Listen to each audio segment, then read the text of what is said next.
आइए हमारे प्यारे साथियों स्टार्ट करते हैं और हम समझते हैं कि प्रोग्राम क्या होता है। देखिए कंप्यूटर जो है हमारा वो ज़ीरो है और प्रोग्राम जो है वो हीरो है। हम ये आपको इसलिए कह रहे हैं क्योंकि कंप्यूटर खुद से कुछ नहीं कर सकता जब तक हम उसे इंस्ट्रक्शन नहीं देंगे। और प्रोग्राम क्या होता है, इंस्ट्रक्शन का ही सेट होता है हमारा प्रोग्राम। लोग अपना धैर्य बनाए रखिए और इसी तरीके से चीज़ें सीखते रहिए।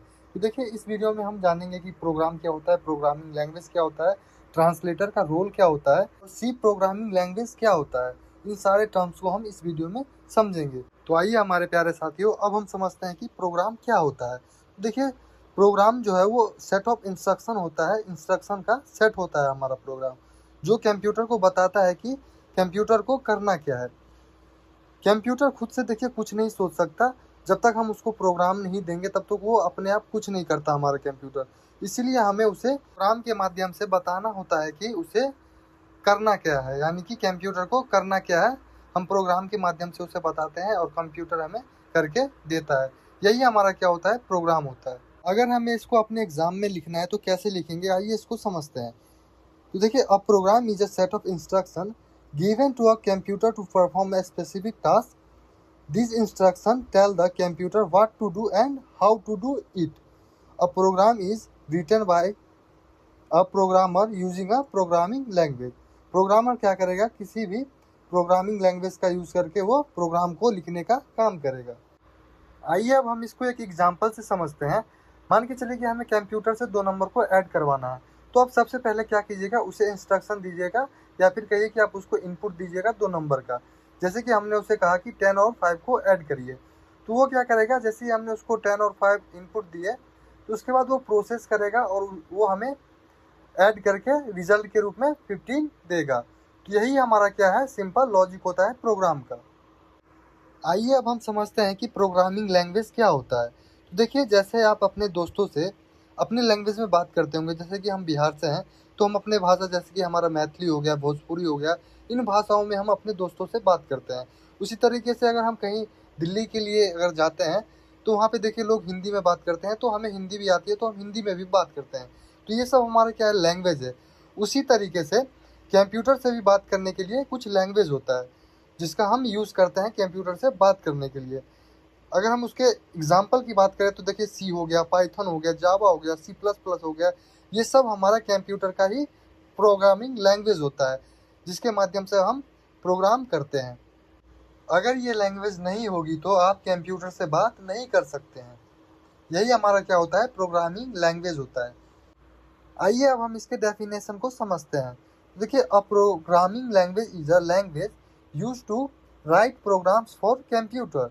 It's allow programmer to communicate with the computer by given instruction in a form that the computer can understand after translation. यही हमारा क्या है, डेफिनेशन है प्रोग्रामिंग लैंग्वेज का। देखिए हमारे प्यारे साथियों कुछ एग्जाम्पल आपको दिख रहा होगा आपके स्क्रीन पे प्रोग्रामिंग लैंग्वेज का। तो देखिए क्या क्या है हमारे पास, सी है, पाइथन है, जावा है, सी प्लस प्लस है। तो देखिए प्रोग्रामर इसी प्रोग्रामिंग लैंग्वेज का यूज़ करके कंप्यूटर के लिए प्रोग्राम लिखता है और उसे इंस्ट्रक्शन देता है, और कंप्यूटर फिर क्या करता है, उस इंस्ट्रक्शन को समझकर हमें फिर वो रिजल्ट देता है। आई होप कि आपको अब अच्छे से समझ में आ गया होगा कि प्रोग्रामिंग लैंग्वेज क्या होता है। आइए अब हम प्रोग्रामिंग लैंग्वेज के टाइप्स को समझते हैं। तो देखिए जनरली प्रोग्रामिंग लैंग्वेज को 2 टाइप्स में डिवाइड किया गया है। पहला है हमारा लो लेवल लैंग्वेज और दूसरा है हाई लेवल लैंग्वेज। तो चलिए वन बाय वन हम पहले इसको समझते हैं। आइए देखिए अब हम समझते हैं लो लेवल लैंग्वेज क्या होता है। देखिए these language are close to machine language and directly related to computer hardware. Low level language जो है हमारा ये ज़्यादा डिफ़िकल्ट होता है, क्योंकि देखिए हमारा जैसे कि मशीन लैंग्वेज हो गया, ये 0 और 1 के फॉर्म में समझता है। जैसे कि अगर हम बात करें बाइनरी नंबर की, तो बाइनरी नंबर जो होता है वो 0 और 1 के फॉर्म में होता है। तो मशीन लैंग्वेज जो है इसी फॉर्म में समझता है। इसीलिए ये जो है इसको समझना बहुत ही डिफ़िकल्ट हो जाता है लो लेवल लैंग्वेज को।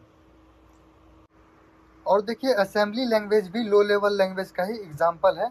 तो आइए अब हम बात करते हैं लो लेवल लैंग्वेज के डिसएडवांटेज की। तो देखिए इसको लिखना और समझना है बहुत ही डिफ़िकल्ट होता है लो लेवल लैंग्वेज को, और लो लेवल लैंग्वेज जो होता है वो मशीन डिपेंडेंट होता है।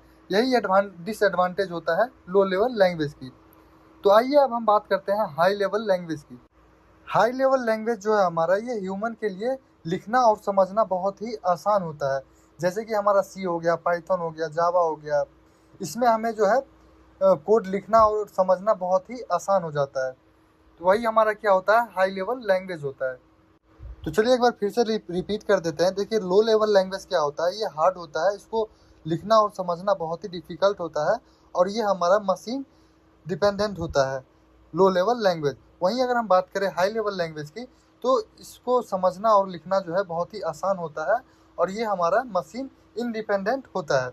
इसीलिए हम मोस्टली हाई लेवल लैंग्वेज जैसे कि हमारा सी हो गया, पाइथन हो गया, इसका यूज़ हम करते हैं। आई होप कि आपको समझ में आ गया होगा कि लो लेवल लैंग्वेज और हाई लेवल लैंग्वेज क्या होता है। आइए अब हम समझते हैं रोल ऑफ ट्रांसलेटर। ट्रांसलेटर का रोल क्या होता है। तो देखिए आप सीधे सीधे समझिए, ये थोड़ा इंपॉर्टेंट कॉन्सेप्ट हो जाता है, इसको थोड़ा ध्यान से समझिएगा। ट्रांसलेटर जो है वो हाई लेवल लैंग्वेज को मशीन लैंग्वेज में कन्वर्ट करता है।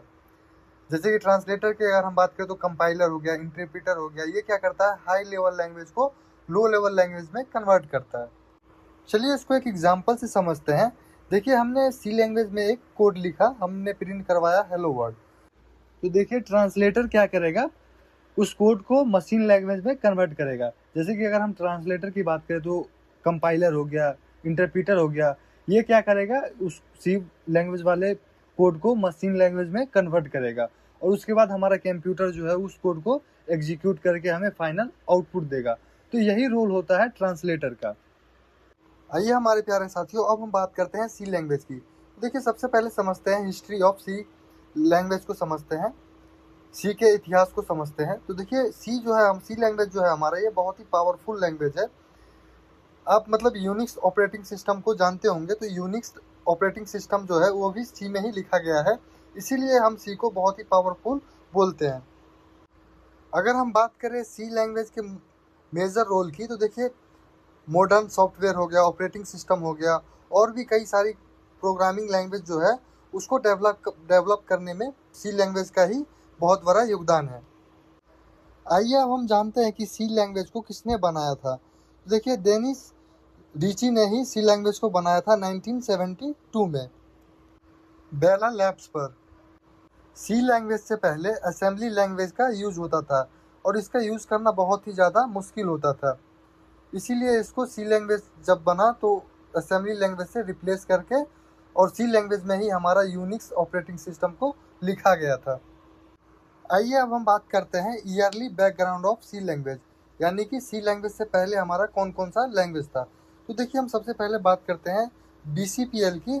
इसको डेवलप किया था मार्टिन रिचर्ड्स ने 1966 में। वहीं उसके बाद हमारा आया था बी लैंग्वेज, जो कि 1969 में आया था, और इसको डेवलप किया था केन थॉमसन ने। इसके बाद ही फाइनली हमारा सी लैंग्वेज आया था 1972 में। आइए अब हम समझते हैं कि सी लैंग्वेज इतना क्यों फेमस है। तो देखिए सी लैंग्वेज जो है हमारा, ये फास्ट है, पोर्टेबल है, और स्ट्रक्चर्ड प्रोग्रामिंग लैंग्वेज है, और ये मेमोरी को पॉइंटर का यूज़ करके अच्छे तरीके से मैनेज करता है। और यही कारण है कि हमारा लिनक्स ऑपरेटिंग सिस्टम हो गया, विंडोज़ ऑपरेटिंग सिस्टम हो गया, एम्बेडेड सिस्टम हो गया, डिवाइस ड्राइव्स हो गया, इन सब में हम सी लैंग्वेज का यूज़ करते हैं। आइए अब हम सी के इम्पोर्टेंट फीचर्स को समझते हैं। तो देखिए सबसे पहले हम बात करते हैं ईजी टू लर्न। तो देखिए सी को समझना बहुत ही आसान होता है। क्यों होता है समझिएगा, क्योंकि सी की सिंटैक्स जो होता है वो बहुत ही सिंपल होता है। जैसे कि इसका कीवर्ड जो होता है वो बहुत कम होता है, सीधा लॉजिक इसमें यूज होता है। यही कारण है कि सी जो है हमारा वो आसानी से सीख सकते हैं सी को। वहीं अगर हम बात करें स्ट्रक्चर्ड प्रोग्रामिंग की, तो देखिए इसमें हम प्रोग्राम को छोटे छोटे पार्ट में डिवाइड कर देते हैं, जिससे कि हमारा क्या होता है, इसको समझना और डिबगिंग करना आसान हो जाता है, और आसानी से बड़ा प्रॉब्लम हमारा छोटे पार्ट में कंट्रोल हो जाता है। तो देखिए अगला है हमारा पोर्टेबल। तो देखिए पोर्टेबल का मतलब क्या हुआ कि सी प्रोग्राम हर कंप्यूटर पर रन हो सकता है। मतलब इसका मतलब आप समझिएगा कि एक कोड हम कहीं भी लिख लिए सी प्रोग्राम का, उसको हम कई जगह यूज कर सकते हैं, दूसरे कंप्यूटर में भी हम उसी प्रोग्राम का यूज कर सकते हैं आसानी से।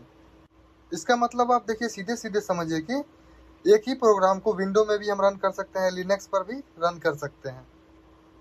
अगला है हमारा फास्ट एग्जीक्यूशन।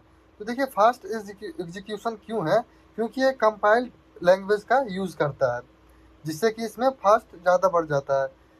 देखिए इसको आप ऐसे समझिए कि ये मशीन कोड में कन्वर्ट करता है, हाई लेवल लैंग्वेज को मशीन कोड में कन्वर्ट करने का काम करता है ट्रांसलेटर का यूज़ करके, इसीलिए ये फास्ट एग्जीक्यूशन है। इसका मतलब आप सीधे सीधे समझिए कि ये डायरेक्ट कंपाइल्ड करता है। देखिए अगला है हमारा रिच लाइब्रेरी फंक्शंस। तो देखिए सी के अंदर ना इनबिल्ट फंक्शन मतलब ऑलरेडी बना है, जैसे कि हमारा प्रिंट एफ हो गया, स्कैन एफ हो गया, मैथ फंक्शन है। तो ये सब हमारा पहले से ही सी मतलब लैंग्वेज में फंक्शन ऑलरेडी है। हर चीज़ आपको बनाने का खुद से ज़रूरत नहीं पड़ता है।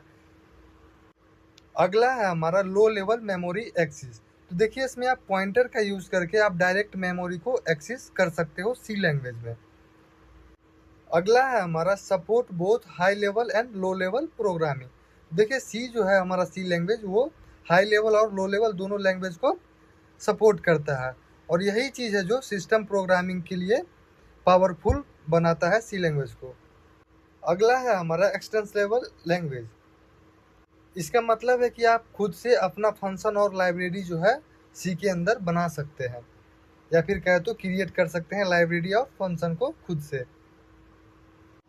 आइए अब हम समझते हैं कि सी लैंग्वेज को और भी कैसे स्टैंडर्ड बनाया गया। तो देखिए जब सी लैंग्वेज पॉपुलर हुआ था तो एक प्रॉब्लम आ गया था कि हर कंपनी अपनी अलग वर्जन यूज़ करने लगा था, जिससे कि क्या हुआ था, प्रोग्राम जो है हर जगह सेम नहीं चल पा रहा था।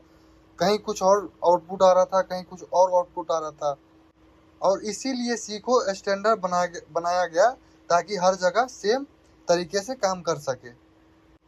और पहली बार सी को ऑफिशियली कंट्रोल किया गया 1983 में ANSI के द्वारा, अमेरिकन नेशनल स्टैंडर्ड इंस्टीट्यूट के द्वारा। उसके बाद क्या हुआ कि कमिटेड बनाई गई सी को और सी को स्टैंडर्ड बनाया गया। उसके बाद सी जो थोड़ा सा स्टेबल बन गया 1989 में। क्यों बना, क्योंकि फर्स्ट ऑफिशियली स्टैंडर्ड रिलीज किया गया था ANSI के द्वारा। इसमें रूल डिफाइन हुआ और सिंटैक्स जो है वो फिक्स हुआ था।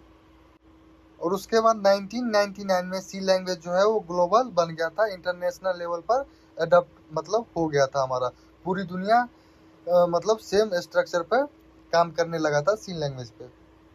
फिर 1999 में न्यू फीचर्स को ऐड किया गया, लाइब्रेरी को कुछ नए लाइब्रेरीज को ऐड किया गया था सी लैंग्वेज में। फिर इसमें 2011 में कुछ चेंजेस करके इसको मल्टी थ्रेडिंग सपोर्ट बना दिया था। इसका मतलब हुआ कि मल्टीपल टास्क हैंडल कर सके उस योग्य सी को बना दिया गया था। उसके बाद फिर 2018 में इसमें फिर कुछ इम्प्रूवमेंट करके बग फिक्स मतलब किया गया था, और ये फिर मोर स्टेबल बन गया था। अगर इसको स्टैंडर्ड नहीं बनाया गया होता तो आज सी लैंग्वेज इतना पॉपुलर नहीं होता। इसीलिए अगर आपको एक अच्छा प्रोग्रामर बनना है तो सबसे पहले हम आपको सजेस्ट करेंगे कि आप सबसे पहले सी लैंग्वेज को सीखिए, ताकि बाकी लैंग्वेज आपको सीखना आसान हो जाता है। इसीलिए प्लीज़ आप लोग अच्छे से ध्यान दे के पढ़ाई करिए ताकि सी आपको अच्छे से समझ में आए। तो चलिए हमारे प्यारे साथियों, आज के लिए इतना ही। अगर आप लोगों को वीडियो अच्छा लगा हो तो प्लीज़ चैनल को सब्सक्राइब करें, वीडियो को लाइक करें और वीडियो को अपने दोस्तों के साथ शेयर करना ना भूलें, ताकि आपके साथ साथ आपका दोस्त भी अच्छे से चीज़ों को समझ और सीख सके। तो चलिए हमारे प्यारे साथियों, तब तक के लिए आप सभी को थैंक यू। फिर मिलते हैं नेक्स्ट वीडियो में नेक्स्ट टॉपिक के साथ। तब तक के लिए आप सभी को थैंक यू।